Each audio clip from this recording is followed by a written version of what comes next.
Hey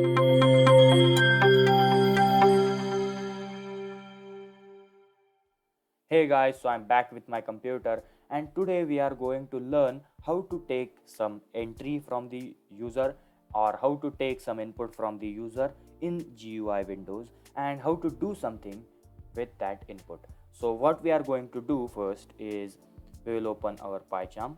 So here we are in PyCharm and here I have this code from my previous video. If you haven't watched it yet, then you can find the link of that video in the I button now, and if you haven't accessed my Python programming playlist, then you can find the link of that specific Python programming playlist in the description below. So with that said, let us continue.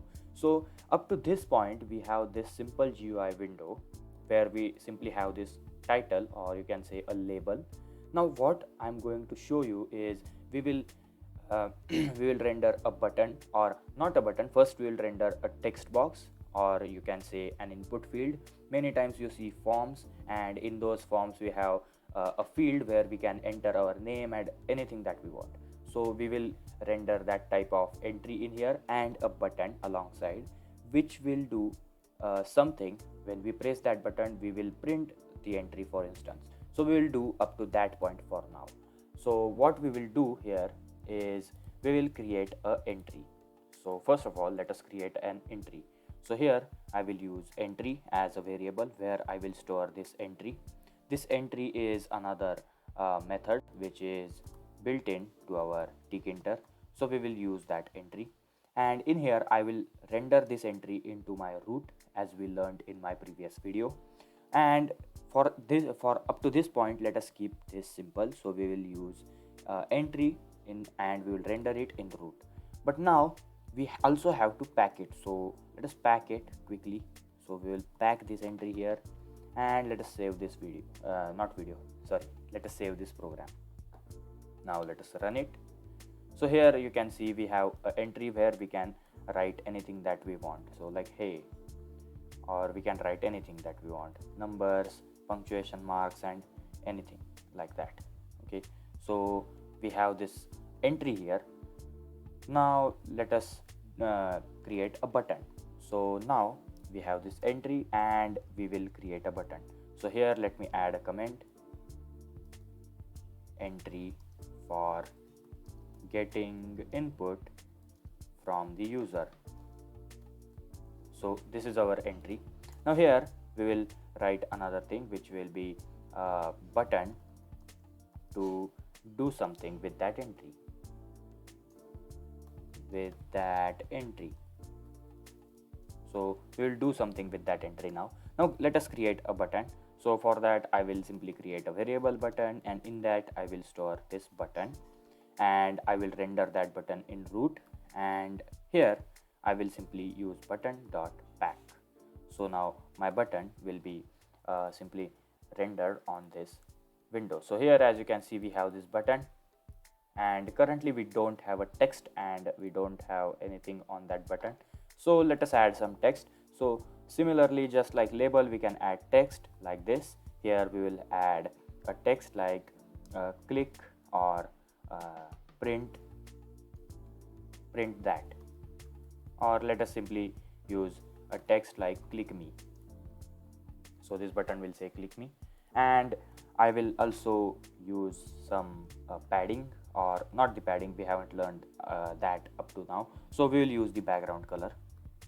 Okay, we can use the background color, and here I will use the background color as you can say gray, and you can definitely use background colors, foreground colors for all those widgets. And what does widget mean? So widgets are this label is a widget, this entry is a widget, this button is a widget. So all those entry, label, then button, then scroll bar, all of those things, all the components which you see on your GUI window are widgets. So we can give background and foreground colors to them. So let me run it. So here you can see we have this button, and currently we don't have any padding or any margin here. What does padding mean? These spaces. So this programming Vedant, this label is directly onto the top, then we directly have this text box without any spaces. So we don't have this text box in the middle, we don't have this entry in the middle, then the click me button to the next of that entry, and just like that. Currently we are just learning how to render the components, and then we will learn how to style them, how to make them look beautiful. So we'll learn about that in our future videos. So currently we have this button. Now what should we do when this button is clicked?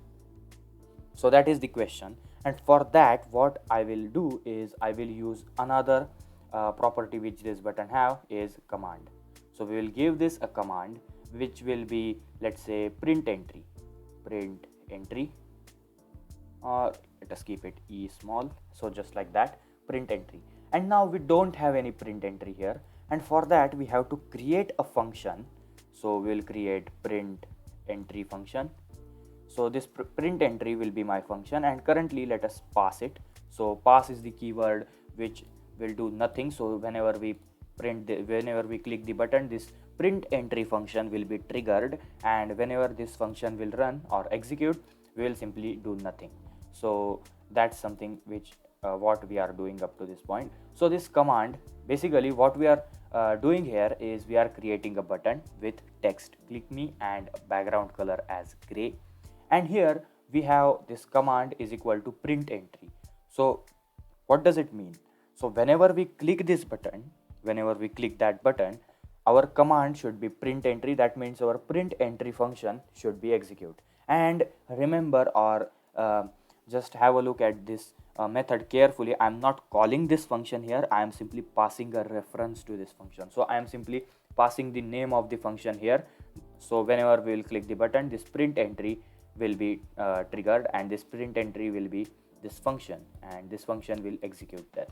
So we create a print entry function. You can name it whatever you want. So we create a function, there we write what should happen when our button will be clicked, and then what we do is we simply set this print entry equal to command, or command equal to print entry to the button. So whenever button will be clicked, this button will be the trigger. Whenever we click that, or whenever we press that trigger, the bullet which is this print entry function will be executed. So just like that, you can remember it like that. So here we have this code, and now let us run it. So whenever we click this button, nothing will happen because we are using pass keyword there. But now what I will do in this print entry is I will get the output, or I will get the text which is stored in this entry. And how I will do that? So I will use entry dot get.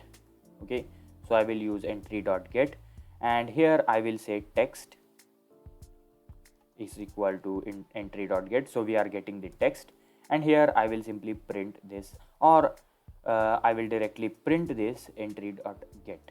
So let us print this entry dot get, and let us save it. So now we should be able to get the text, and we should be able to print it. So here on the terminal we will print that text. So let me run it. So here if I'll press it, nothing will happen because we don't have a text. But here now if I'll add text like hello world, and if I'll press this click me, so as you can see we get the hello world, and these 4 spaces which we press the whenever we pressed our button, whenever we pressed our button with empty entry, we get all those spaces printed as well. So let me rerun this program, and here as you can see we will add some text like please subscribe. Okay, and let us press this click me, and here you can see please subscribe text.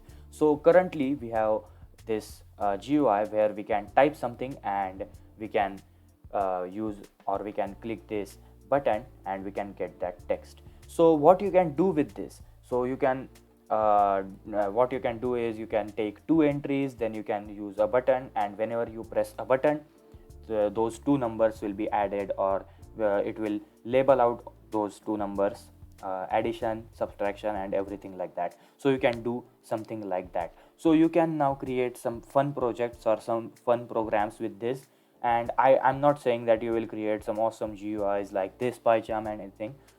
Try to create simple GUIs. If you don't understand something, you can search over to the Google, and you can take help from the documentation on the Google.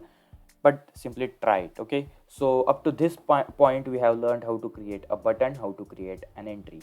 But now in our future videos, in our further videos, we will learn a lot about Tkinter.